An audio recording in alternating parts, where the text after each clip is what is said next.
પ્રભુને જે આરોગાવો એ આરોગે. શ્રી વલ્લભની સાથે વચને બંધાયા છે પ્રભુ. તો એ પ્રભુ એ બધું સહન કરી લે છે તો આપણાથી કેમ નથી થતું? આપણે તો જરાય નથી ચલાવી લેતા. ક્યારેક એનો તો વિચાર કરો. આપણો જ વિચાર કરશું આપણે. બીજા ઉપર દયાનો ભાવ રાખવો પડશે, સંતોષ રાખવો પડશે અને સત્યનું પાલન કરવું પડશે. તો જ પ્રભુ રાજી થાય. કારણ કે પરમાત્મા એ સત્ય સ્વરૂપ છે. સત્ય જ ઘરમાં નહીં હોય તો પ્રભુ ક્યાંથી હોય તમારા ઘરમાં?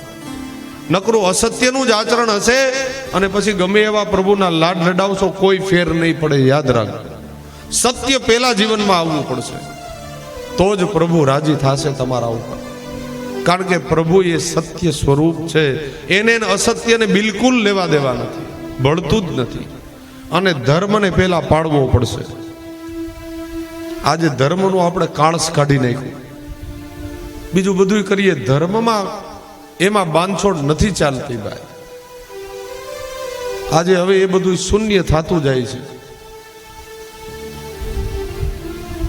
એ ન ચાલે. એ ઘરમાં પ્રભુ ક્યારેય ન પધારે. યાદ રાખજો, ધર્મના અનુશાસનમાં રહેજો. બીજું કાંઈ થાય કે ન થાય, માળા ન કરતા હાલશે, પણ ધર્મને પાડજો ખાસ. એ નહીં હોય તો બાકી કાંઈ નહીં વધે. બહેનો ઉપર બધી ધર્મની જવાબદારી છે. આજ દિવસ સુધી ધર્મની રક્ષા સ્ત્રીઓએ જ કરી છે. અમારા આ બધા ભગવાન તો એમાંથી નવરાત નથી થતા. કેવી રીતે ધર્મના અનુશાસનમાં રહે અને ન જ રહી શકે એને અર્થ વિભાગ સોંપ્યો છે. ઢસરડા કરી રાખે બિચારા. કરવું જ પડે, ઘર ચલાવવું છે. એટલે અર્થવ્યવસ્થા એના ભાગમાં છે, ધર્મ વ્યવસ્થા તમારા ભાગમાં છે. ધર્મનું કેમ અનુશાસન રાખવું ઘરમાં એ તમારે વિચારવાનું. ઇન્દ્રિયોનું નિયમન કરવું. આ જ્ઞાન આપી નારદજી વિદાય થયા. અને અહીંયા જે વિદુરજી મૈત્રેય ઋષિ પાસે આવ્યા હતા એ પણ જ્ઞાન મેળવી અને હવે એ પણ ફરી વખત યાત્રામાં જોડાયા. બદ્રિકાશ્રમમાંથી હવે વિદુરજી પણ વિદાય થયા. એ સાથે ચતુર્થ સ્કંદની મહાત્મા કથા પૂર્ણ કરે. કાયેન વાચા મનસેન્દ્રિયેન વા બુદ્ધ્યાત્મનં વા પ્રકૃતે સ્વભાવત કરોમિ યદ્યત સકલમ પરસ્મે નારાયણાયેતિ સમર્પયામિ. ચતુર્થ સ્કંદ પ્રભુના ચરણારવિંદમાં સુપ્રત કરી અને મહાત્મા પંચમ સ્કંદ એટલે સ્થાન લીલાની કથા કહે છે. એ ભગવાનનું જમણું સાથળ છે, દક્ષિણ સાથળ શ્રીનાથજી બાબા. આ પંચમ સ્કંદ મનુ મહારાજના વંશમાં જે બે દીકરા થયા એમાં ઉત્તાનપાદ રાજાની આપણને એના વંશની આખી કથા કીધી મહાત્માએ. હવે પ્રિયવ્રતના વંશની કથા કહે છે. પ્રિયવ્રત નામ જ પ્રિયવ્રત છે. આ નાના દીકરા છે મનુ મહારાજ, નામ જ પ્રિયવ્રત છે, જેને વ્રતો જ પ્રિય છે. અલગ અલગ વ્રતમાં જે રચા પૈચા રહે છે. પ્રિયવ્રત રાજાને કોઈ દિવસ રાજ્ય સુખ ગમ્યું જ નથી ભાઈ. એ પરમ ભગવદીય જીવ હતા ભગવાન. એને રાજકારણમાં કઈ રસ જ નહોતો. એને રાજા પણ થવું ગમતું નહોતું.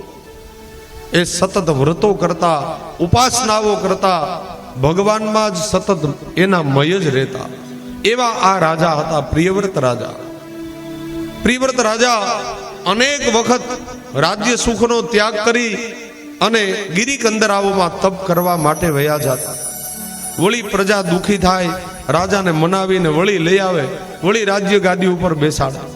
વળી થોડો સમય રે, વળી મન થાકી જાય, વળી પાછા એ તપશ્ચર્યા કરવા જાય મહેન્દ્રાચલની ગુફામાં. આવી રીતે આ પ્રિયવ્રત રાજા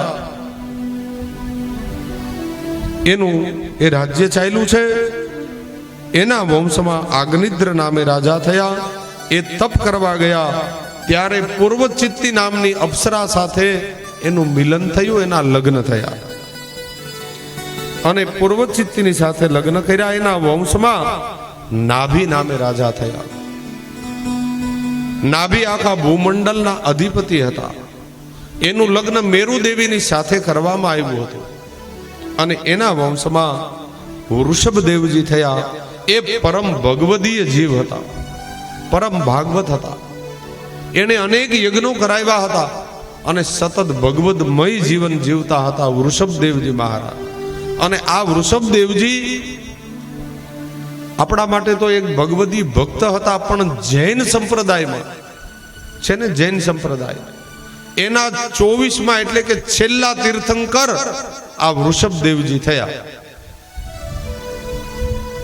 બધે 24 ના લગભગ આંકડા મળે છે.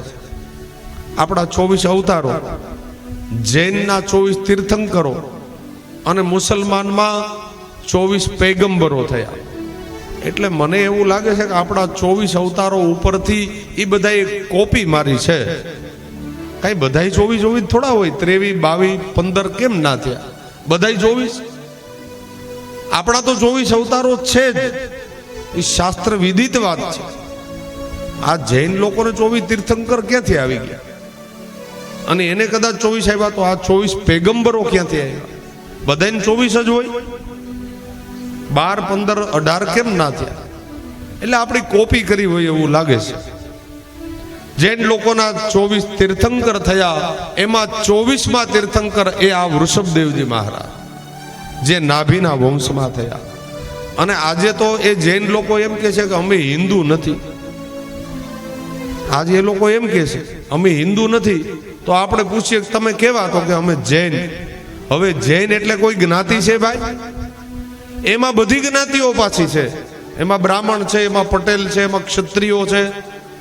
એમાં જે એ સંપ્રદાયમાં ભળે એ બધા જૈન કહેવાય. જ્ઞાતિ બધી છે. તો પછી તમે તમારી જાતને હિન્દુ કેમ કહેતા નથી? એની જાતને જૈન તરીકે ઓળખાવે, અમારી જૈન જ્ઞાતિ એમ. એ સાચું નથી બોલતા. તો પછી આ તીર્થંકરો તો બધા ક્ષત્રિય રાજાઓ જ છે. જો તમે હિન્દુ ન હો તો આ તીર્થંકરો તમારા હિન્દુ છે એનું શું? તો એની શું કામ દીક્ષા લ્યો છો? એટલે અસત્ય બોલે છે જૈન લોકો. એ મૂળ હિન્દુ જ છે બધા. આ 24માં તીર્થંકર એ વૃષભદેવજી મહારાજ થયા. અને એ વૃષભદેવજી મહારાજ એને 100 પુત્ર થયા. એમાં સૌથી મોટા જે 9 હતા, ભરત આદિ 9 દીકરાઓ, એ 9 યોગેશ્વરો થયા. જે 9 યોગેશ્વરની કથા આવે છે અંતમાં, એ 9 યોગેશ્વર એ આ વૃષભદેવજીના મોટા 9 સંતાન. કુલ ટોટલ 100 પુત્ર થયા વૃષભદેવજી. અને આ વૃષભદેવજી મહારાજ એ પરમ જ્ઞાની હતા. એને પોતાના પુત્રોને ઉત્તમ જ્ઞાન આપ્યું હતું. અને જ્યારે ઉત્તરાવસ્થા આવી વૃષભદેવજીની, ત્યારે સૌથી મોટા દીકરા એ ભરત રાજા, ભરતને રાજ્યાભિષેક કર્યો, એને ગાદી આપી. અને પછી વૃષભદેવજી એ સુખી સંપન્ન પ્રજાને સુપ્રત કરી વૃષભદેવજી તપ કરવા માટે ગયા. અને તપ કરતા કરતા એ પણ પરમહંસ ગતિને પ્રાપ્ત થયા હતા. અને પછી એ અજગર વૃત્તિથી રહેતા હતા. અજગર વૃત્તિ કેને કહેવાય? અજગર ન કરે ચાકરી, અજગર ન કરે કામ. અજગર કોઈ દિવસ શિકાર કરવા ન જાય. સર્પ શિકાર કરે, અજગર શિકાર ન કરે. એવું કહે છે આ બધા, આપણને કઈ ખબર નથી. મેં તો બહુ સારી રીતે અજગર જોયો નથી. આ એમ કહે છે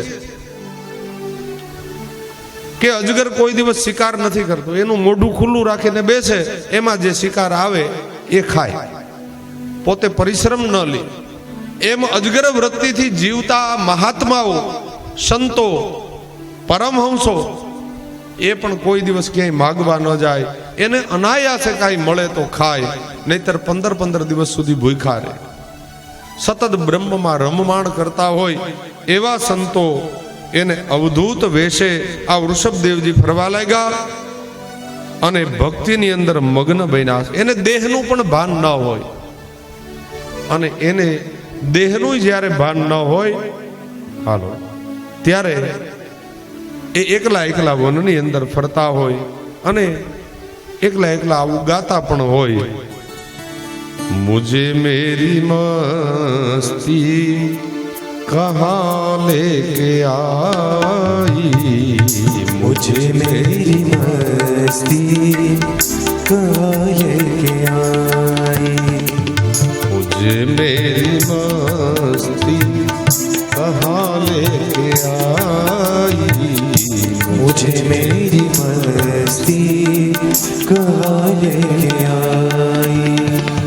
जहाँ मेरे अपने सिवा कुछ नहीं, जहाँ मेरे अपने सिवा कुछ नहीं, जहाँ मेरे अपने सिवा कुछ नहीं, जहाँ मेरे अपने सिवा कुछ नहीं, मुझे मेरी मस्ती कहाँ लेके आई, मुझे मेरी मस्ती कहाँ लेके आई।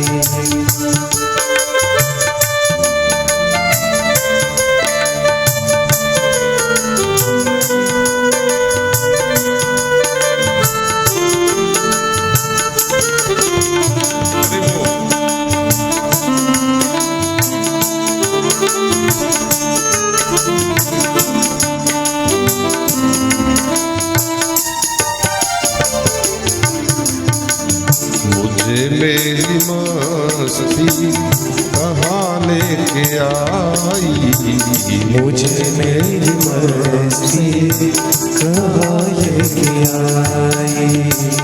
पर्दा दुई का हटा कर जो देखा, ये पर्दा दुई का हटा कर देखा, ये पर्दा दुई का हटा कर जो देखा, ये पर्दा घड़ी का हटा कर जो देखा, मेरे नाद में हूँ सिवा कुछ नहीं, जो सिवा कुछ नहीं, मुझे मेरी मस्ती कहाँ लेके आई, मुझे मेरी मस्ती कहाँ लेके आई। जहाँ मेरे अपने, जहाँ मेरे अपने, जहाँ मेरे अपने सिवा कुछ नहीं, मुझे मेरी मस्ती कहाँ लेके आई, मुझे मेरी मस्ती कहाँ लेके आई।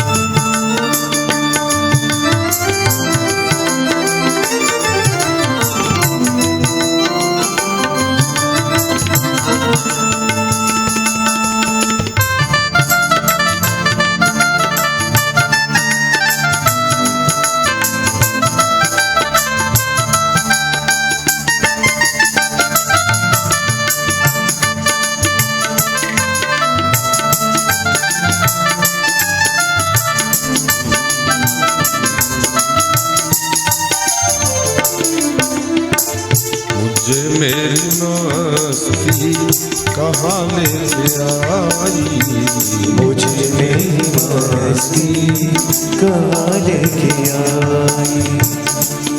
हरे कृष्ण हरे रामा, हरे रामा हरे कृष्ण, हरे कृष्ण हरे कृष्णा कृष्ण कृष्ण हरे हरे, हरे रामा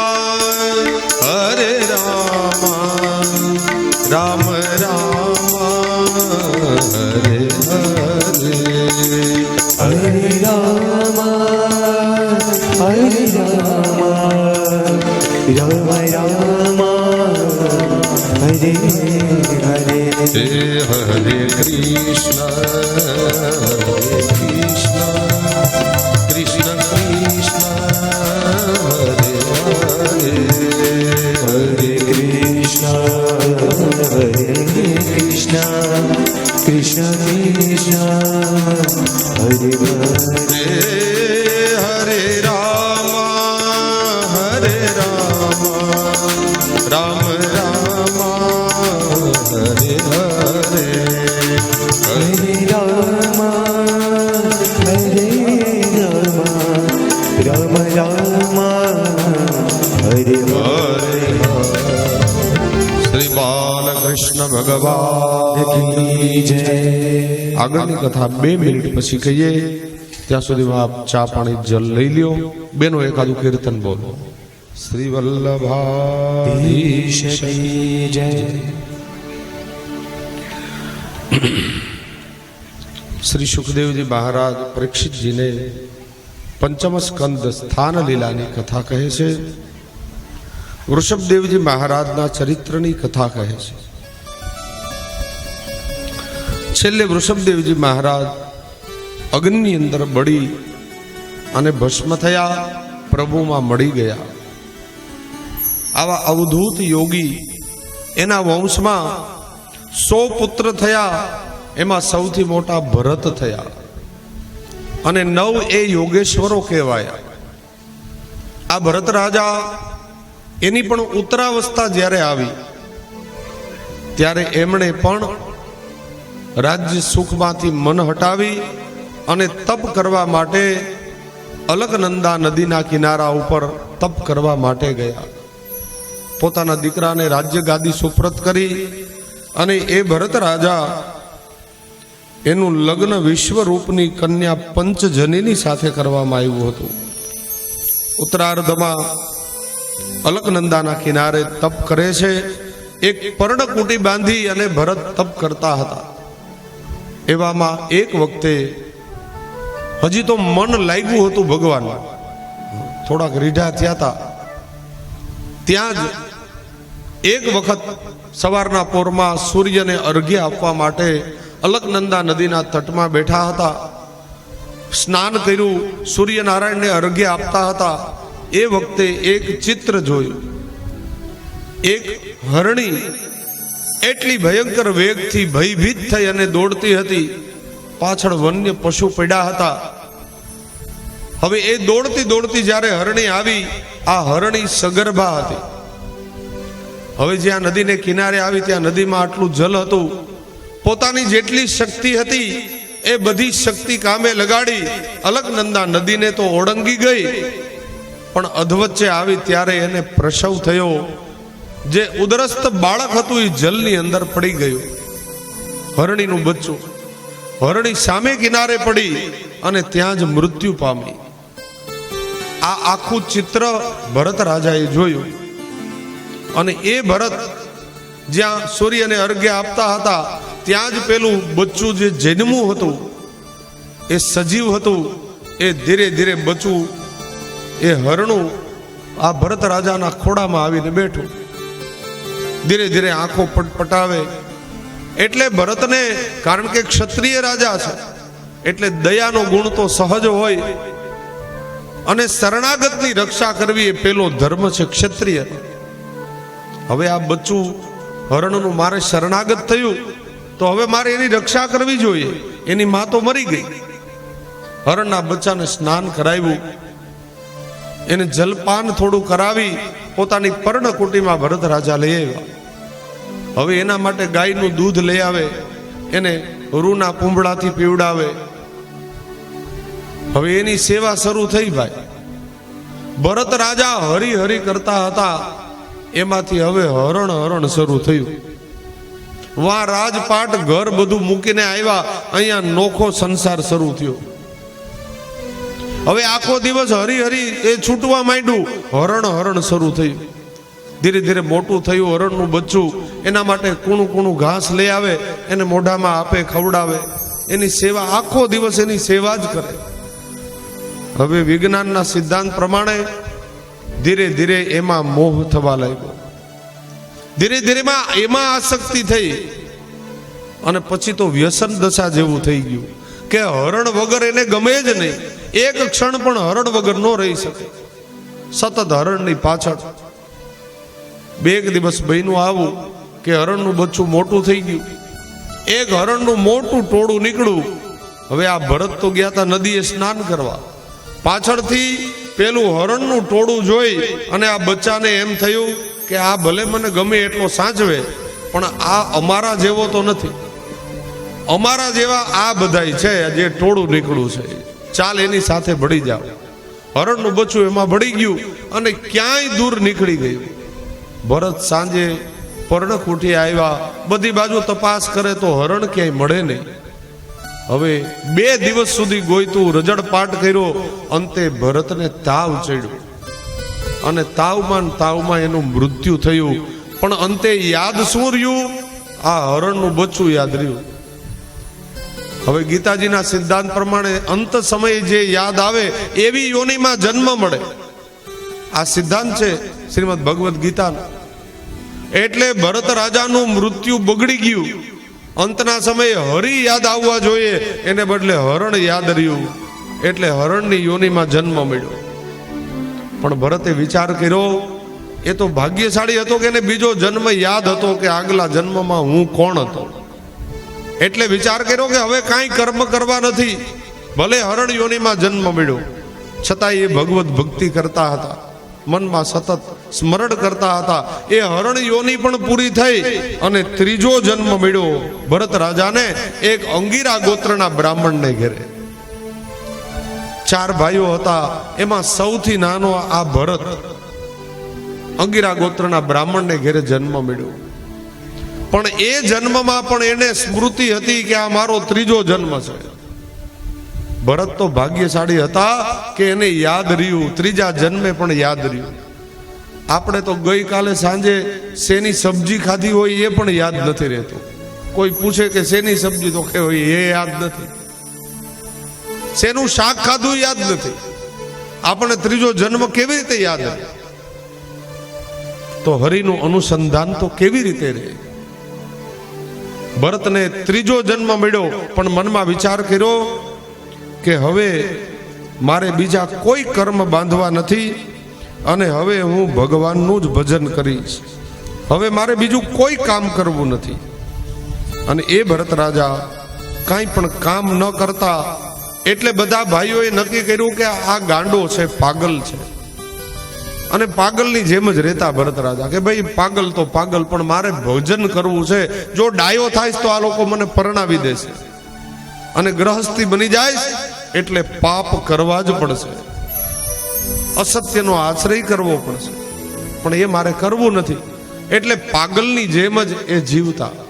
બધી ભાભીઓએ કીધું આ કાંઈ કામનો નથી, આને રખોપિયા તરીકે વાડીએ રાખી દો, ખેતરે બાજરામાં પક્ષી ઉડાડે ને મજા કરે. બધા ભાઈઓ ભેગા થઈને પકડીને મૂકી એવા વાડીએ એક મોટો માછડો બનાવી દીધો. અહીંયા બેસ અને આ ડબ્બા વગાડજે અને પથરાઓ મારજે એટલે પક્ષીઓ ભાગી જાય. હવે બાજરો વાવ્યો તો બપોર થાય, 12 વાગે, ક્યારેક 2 વાગે ઘરનું વૈધું ઘેટું હોય ને એનું ભાત આવે અને ખાઈને મજા કરે. તોય એને કાંઈ એમાં જરાય તકલીફ નહોતી ભરતને કે આ દેહને કંઈક ખાવા જોઈએ ને, બસ ગમે તે મળે, એને એમાં જરાય અપમાન ન લાગતું. એ ખાઈને આનંદ કરતો. જે કાંઈ વૈધું ઘેટું હોય જમી લે, પ્રભુનો પ્રસાદ માનીને લઈ લે.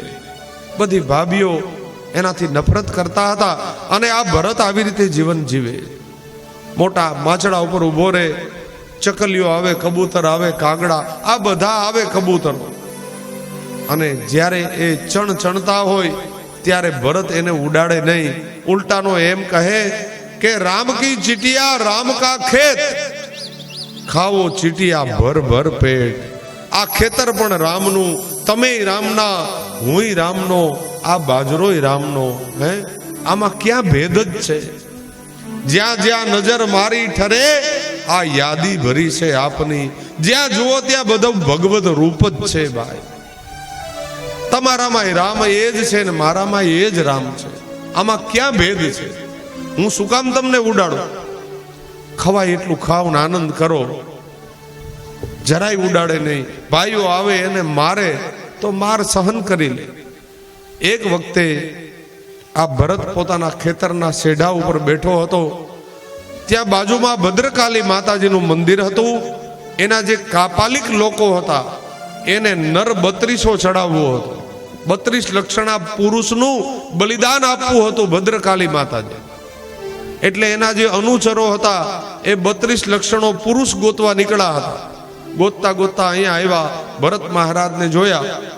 સુંદર દેહ છે, 32 લક્ષણો જ હતો, આમાં કાંઈ ખોટ નહોતી. પેલા કાપાલિકોએ જોયું કે આ સરસ છે. એનો જે પૂજારી હતો, મહંત હતો, એને કીધું આ બરાબર, આ 32 લક્ષણો છે. આવીને પૂછ્યું કે ભાઈ તારે અમારી સાથે આવવું છે? હવે ભરતને તો બધી હા જ હતી. એ કે આવવું છે તો કે હાલો તમારી સાથે, એમાં શું, તમે કયો ત્યાં જાય. ભરતને કાંઈ મનમાં હતું જ નહીં, કોઈ કે એમ જ કરવા માંડે, અમારી સાથે ચાલ તો કે ચાલો. ભદ્રકાલીના મંદિરે આવ્યા, 32 જાતના ભોજન બનાવ્યા હતા. ભરતને કે તારે જમવું છે ને? ભરત કે હા. મોટો થાળ ભરાઈને આવ્યો, 32 જાતના ભોજન, મિષ્ટાન સરસ. ભરત કે આજ માતાજીએ કઈ કૃપા કરી, રોજ તો ખીચડી ખાઈ ખાઈને ધરાડો તો, આજ 32 જાતના મળ્યા. માંડો જમવા.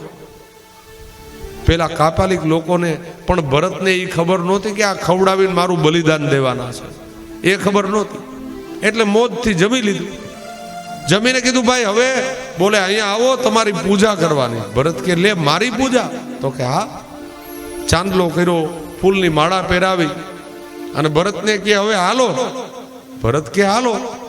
ભદ્રકાલી માતાની સામે એક પથ્થર હતો, એની માથે કહ્યું આની માથે તારું મોઢું રાખ. ભરતને એમ કે અહીં પગે લાગવાનું કહે છે. એટલે ભરતે માથું રાખ્યું. પેલો જે વધ કરવા વાળો વ્યક્તિ હતો એને ખડક કાઢ્યું, એની પૂજા કરી અને જ્યાં ભરત રાજાને મારવા જાય એ જ વખતે સાક્ષાત ભદ્રકાલી એવો ભૂકંપ થયો, કડાકો થયો. ભદ્રકાલીની મૂર્તિ ફાટી અને અષ્ટભુજા સાક્ષાત ભદ્રકાલી એમાંથી પ્રગટ થયા. જયંતી મંગલાકાલી ભદ્રકાલી કપાલિની દુર્ગા ક્ષમા શિવા ધાત્રી સ્વાહા સ્વધા નમોસ્તુતે. સાક્ષાત ભદ્રકાલી માં જગદંબા પ્રગટ થયા. સામે આવ્યા, પેલો વધ કરવા વાળાનું મસ્તક કાપ્યું અને બધા કાપાલિકો ભાગો ભાગો કરી અને ભાગવા લાગ્યા. પેલા વધ કરવા વાળાનું મસ્તક કપાયું, એના લોહીથી આખું મંદિર ખરડાયું, બધા ભાગી ગયા. ભરતને કાંઈ ન થયું. હવે માતાજી સામે ઊભા છે, અષ્ટભુજા દુર્ગા દેવી. પણ ભરત કે મારે કાંઈ કર્મ જ કરવું નથી. એને માતાજીને એમય ન કીધું કે માતાજી બહુ સારું થયું, તમે મને બચાવ્યું, કાંઈ નહીં, બસ માતાજી સામે જોતો નથી. અષ્ટભુજા દુર્ગા પાછા મૂર્તિમાં સમાયા. ભરત હળવે હળવે મંદિરમાંથી બહાર નીકળી ગયો. પેલી માળા હતી કાઢી નાખી. પેટ તો ભરાઈ ગયું હતું એટલે મોજમાં હતા ભરત. ઊભા રોડે ચાલતા થયા. હવે ક્યાં જવું છે કાંઈ ખબર નથી. મુજે મેરી મસ્તી કહા લેકે આઈ, કાંઈ ખબર નથી ક્યાં જવા. રસ્તે ચાલ્યો જતો હતો એટલામાં રહુગણ રાજાની પાલખી નીકળી. 4 જણાએ રહુગણ રાજાની પાલખી ઉપાડી હતી અને ચાલ્યા જાય. ક્યાં જતા હતા? કપિલ મુનિના આશ્રમે એ સાંખ્ય શાસ્ત્રનું જ્ઞાન લેવા માટે જતા હતા રહુગણ રાજા. 4 જણાએ પાલખી વાળાએ ઉપાડ્યા હતા. એમાં એક પાલખી વાળો જે ઉપાડવા વાળો હતો એને તાવ ચડ્યો હતો. એટલે કોઈક એક વ્યક્તિને ગોતતા હતા. એમાં ભરત મળી ગયા. પાલખી વાળાએ ભરતને પૂછ્યું, ભરત ભાઈ તમે આ પાલખી ઉપાડશો રાજાની? ભરત કે પાલખી ઉપાડું, મને શું વાંધો, લાવો ઉપાડો. હવે આગળ જ ભરત રહ્યો, પાછળ બીજા પાલખી ઉપાડે 4 જણા. અંદર રહુગણ રાજા બેઠા છે અને ફરતો પડદો લાગેલો છે. રહુગણને ખબર નથી આ કોણ છે. પણ હવે ભરત રાજાએ નક્કી કર્યું હતું કે મારે કાંઈ પાપ કરવા નથી, બસ બીજું કાંઈ થાય કે ન થાય, મારે કર્મ બાંધવા જ નથી અને હવે બીજો જન્મ પણ લેવો નથી. એટલે દ્રષ્ટિ નીચે રાખીને ચાલે, પાલખી લઈને આગળ ચાલે. અને જેવી કીડીની લાઈન આવીને તો ભરત રાજાએ એકદમ કૂદકો લગાવ્યો કે મરી ન જાય. હવે કૂદકો લગાવ્યો એટલે આખી પાલખી આમ હલબલે. હવે રાજા જે બેઠા હતા રાજાની ઉપર એક લોઢાનો દંડ હતો અને એ દંડમાં ધજા હતી. હવે આ ભાઈએ કૂદકો માર્યો એટલે પેલો દંડ રાજાને લાગે ને, લોઢાનો દંડ. એના માથામાં તંબર ચડી ગઈ. રહુગણે કહ્યું, ભાઈ આ કોણે પાલખી ઉપાડી? કોને ચાલતા નથી આવડતું? પેલા પાલખી ઉપાડવા વાળાએ કીધું, રાજા આ નવો આવ્યો છે ને એને ચાલતા નથી આવડતું, એ નવો છે. રાજા કે એને કહો બરાબર ચાલે, મને માથામાં દંડ વાગે. પેલા એ કીધું, ભાઈ તું બરાબર હાલ, રાજા નહીતર તને દંડ આપશે. રહુગણ કાંઈ બોલતા, અરે ભરત કાંઈ બોલતા જ નથી. ફરી આગળ ચાલ્યા. વળી કીડીની લાઈન આવી, વળી કૂદકો લગાવ્યો. વળી આગળ ગયા, મકોડાની લાઈન આવી, ઘણા બધા મકોડા ચાલ્યા જતા હતા. ભરતે ઊંચો કૂદકો લગાવ્યો અને રહુગણ રાજાની ખોપડી તૂટી. હો ભાઈ, એટલો દંડ લાગ્યો. ક્રોધ ચડ્યો, ઓલાને કહે ઊભી રાખ, મારે નીચે ઉતર. રહુગણ રાજા નીચે આવ્યા અને કહેવા લાગ્યા, તને ચાલતા નથી આવડતું? તને આટલો બધો ભાર લાગે છે? તને આટલો બધો વજન લાગે? તને કામ કરવું નથી ગમતું? ભરત તો એકદમ સૂન મૂન સામે ઊભા છે, કાંઈ બોલતા નથી. બધુંય જાણે છે, વિદ્વાન છે, જ્ઞાની છે, છતાંય કર્મ બાંધવું નથી એટલે બોલતા નથી. રહુગણે કહ્યું, તને આટલો બધો વજન લાગે? ભરત હવે બોલ્યા કે રાજા, મને કાંઈ લાગતું નથી, મને કોઈ વજન લાગતું નથી. મને શેનો વજન? રહુગણે કીધું, કેમ તને વજન ન લાગે? બોલે નહીં.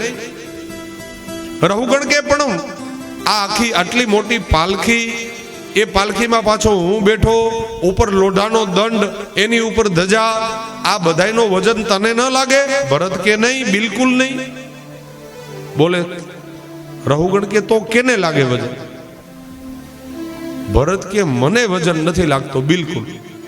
અરે પણ આટલી મોટી પાલખી, એમાં હું બેઠો છું, આ વજન ક્યાં જાય? ભરત કે રાજા સાંભળો, આ આખા દંડ અને ધજાનો વજન શેની માથે આવ્યો? બોલે પાલખી ઉપર. તમારો વજન કોની ઉપર આવ્યો? બોલે પાલખી ઉપર. આ બધો વજન કેમાં આવ્યો?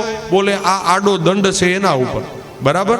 એ દંડ, પાલખી, ધજા, આ બધાનો વજન ક્યાં ગયો? બોલે તારા ખભા ઉપર. બરાબર? આખી ધજા, પાલખી, દંડ, તમે, આ આડો દંડ અને હું, આપણા બધાયનો વજન શેની માથે ગયો? બોલે પૃથ્વી ઉપર. તો ગયો ને પૃથ્વી ઉપર, મને શેનો વજન? રહુગણ કે આ પાગલ લાગે છે. રહુગણે હવે ચોખવટ કરી, રાજા આત્મા છે ને એ સત્ય વસ્તુ છે. આ શરીર તો નાશવંત છે. એ કદાચ વજન લાગે તો શરીરને લાગે, મારા આત્માને કોઈ દુઃખ નથી થતું. આત્મા અને શરીર બે અલગ છે. રાજા તું શરીરમાં રમમાણ કરસ એટલે તને સુખ દુઃખ આવે. હું આત્મામાં રમમાણ કરવા વાળો માણસ છું. 1 કિલો બટેટા કુકરમાં નાખીને 5 સીટી કરો તો બફાઈ જાય, પણ 5 કાર્બિડના પથ્થર નાખીને બાફો તો નહીં બફાય. એમ શરીર અને આત્મા બે અલગ છે. આત્માને કોઈ દુઃખ જ નથી. રાજા રહુગણને ધીરે ધીરે જ્ઞાન પ્રાપ્ત થયું કે આ કોઈ સામાન્ય વ્યક્તિ નથી.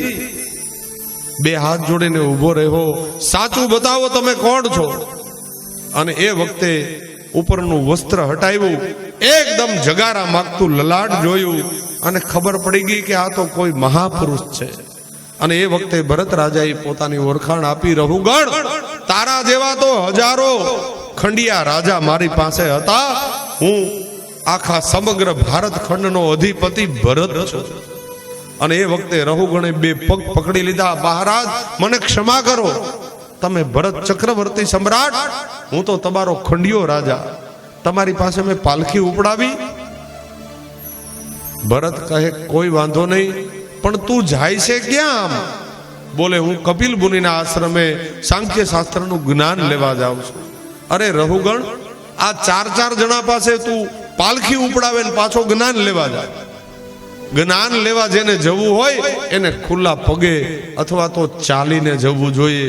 કોઈને શ્રમ આપીને જ્ઞાન લેવા ન જવાય. રાજા હવે જા તું જ્ઞાન લેવા. રહુગણ કે મહારાજ હવે મારે કોઈ પાસે જ્ઞાન લેવા નથી જવું, તમે જ મારા ગુરુ, તમે મને જ્ઞાન આપો. તમારી પાસે જ્ઞાનનો ભંડાર છે, મને ખબર પડી ગઈ. રહુગણને ભરત રાજાએ ઉત્તમ જ્ઞાન આપ્યું અને એટલે તો આપણે ગાઈએ છીએ, હે રાજા રહુગણને ભરતજી મળ્યા રે, હે રાજા રહુગણને ભરતજી મળ્યા રે, એક પલમાં તે મુક્તિ પમાય શું કહ્યા નવ જાય સત્સંગના રે.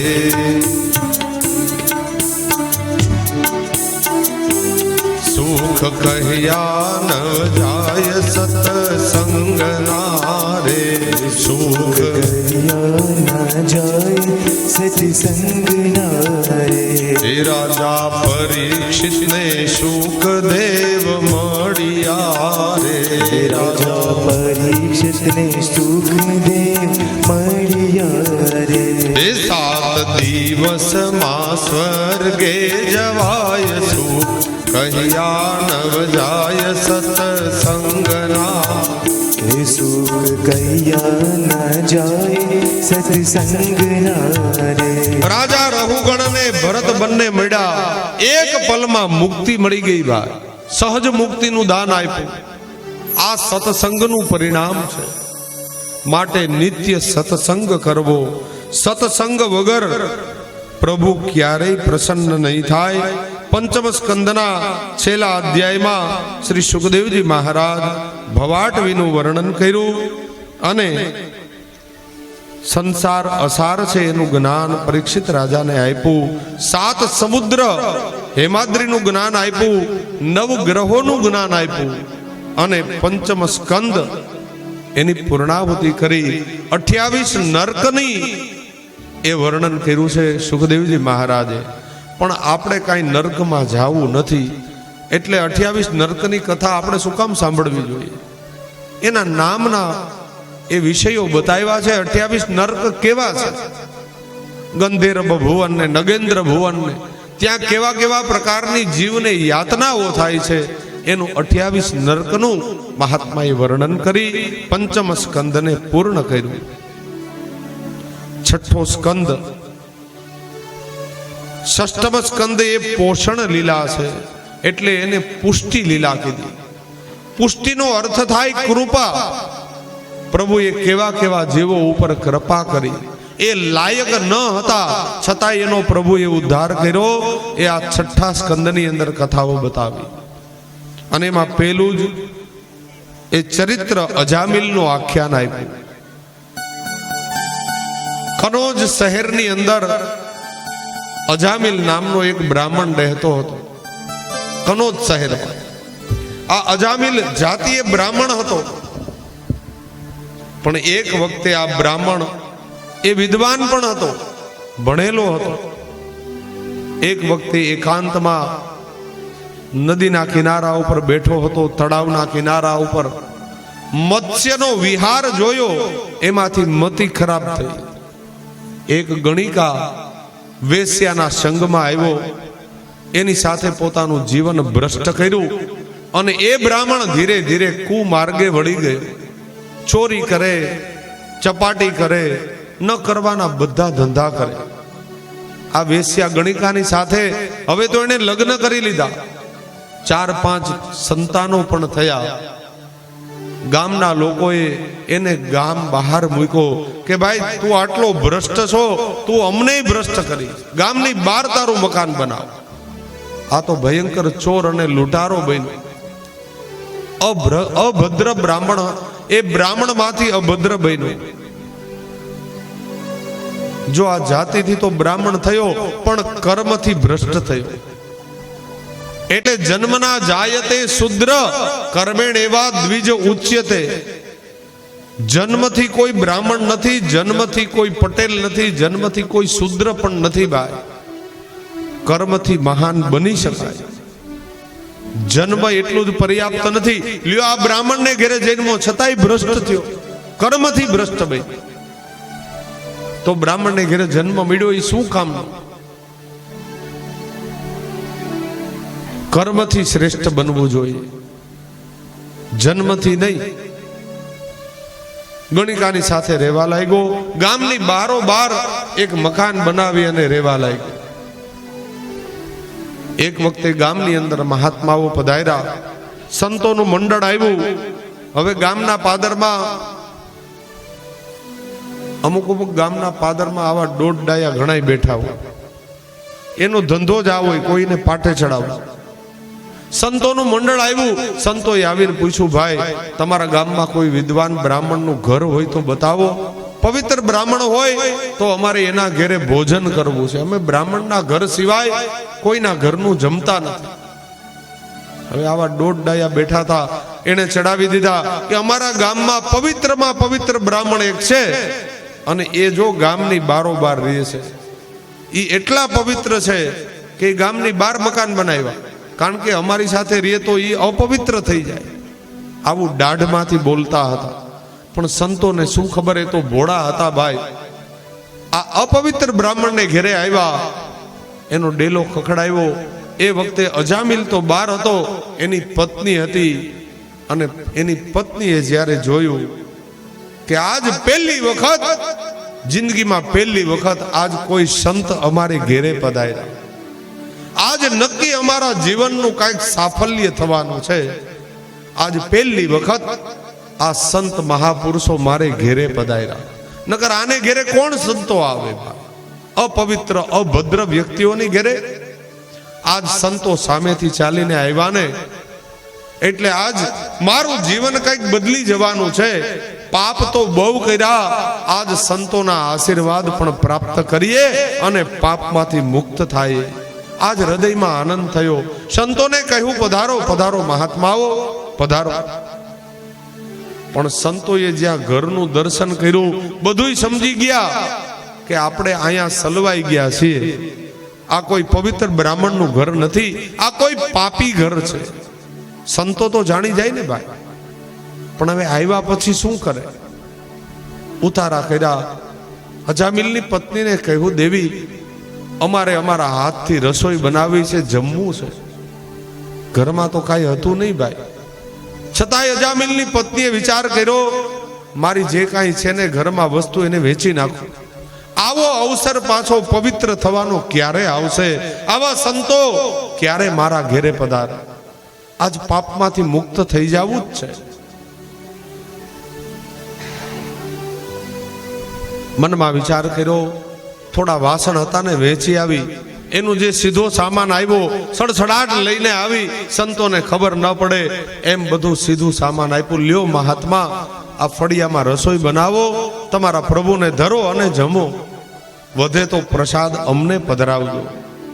સંતો મહાત્માઓએ રસોઈ સિદ્ધ કરી, રાત્રિનું ભોજન કર્યું, પ્રભુને ધર્યું અને પ્રસાદ રૂપે અજામિલના પરિવારને આપ્યું. સંતોનો આ પ્રસાદ લીધો ને ધીરે ધીરે ધીરે આ ગણિકાની બુદ્ધિ સુધરવા લાગી. બે હાથ જોડીને પ્રાર્થના કરે, મહાત્મા અમારા પાપમાંથી અમને મુક્ત કરો. જ્યારે બહુ પાપ વધી જાય ને તો એની ક્ષમા કોઈ મહાપુરુષો જ આપી શકે ભાઈ. કારણ કે અપરાધ ભલે તમે ભગવાનનો કર્યો હોય, કોઈ વ્યક્તિનો કર્યો હોય, મહાપુરુષમાં એ શક્તિ છે કે તમને પાપમાંથી મુક્ત બનાવી શકે.